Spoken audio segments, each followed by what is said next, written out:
is, you know, I had a really uncomfortable feeling sitting in front of the TV watching that debate on Thursday night.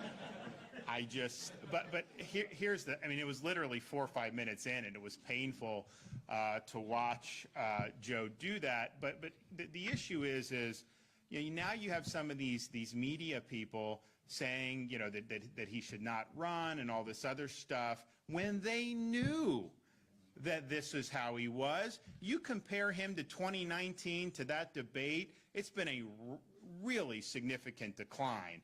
And the idea that that decline is going to stop, that somehow you can make it to age 86, given the trajectory, is a joke. And everybody knows that's a joke. A lot of these people in the media, they decided to try to paper that over to try to get him across the finish line. Well, what happened on Thursday was people saw with their own eyes. And so they're not going to be able to gaslight that. They're not going to be able to whitewash it. And I think they understand that. So now they're saying in some quarters, and important quarters, hey, he should step aside. He's not up to the job. But understand, they're only saying that not because they have any problem with having a president that has cognitive limitations and is in cognitive decline. They are perfectly willing to let the executive branch be run by a bunch of these staffers, these left-wing staffers who none of us elected, and they're totally fine to have a weekend at Bernie's presidency part 2.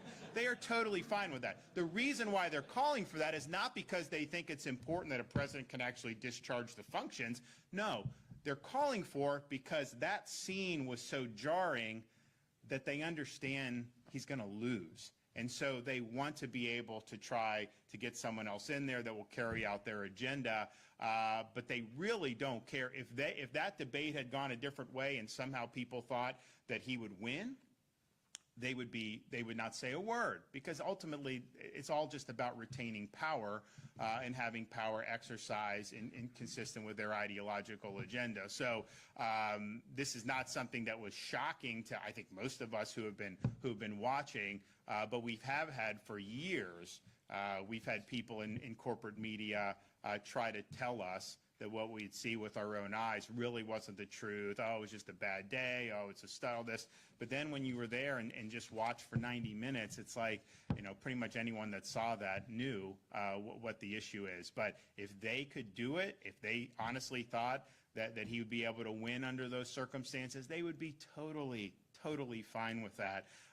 It's just because they understand that the jig is up and the American people are onto it, and it is something that's going to make a really significant difference. Okay, great to be here. Thanks, everybody. God bless.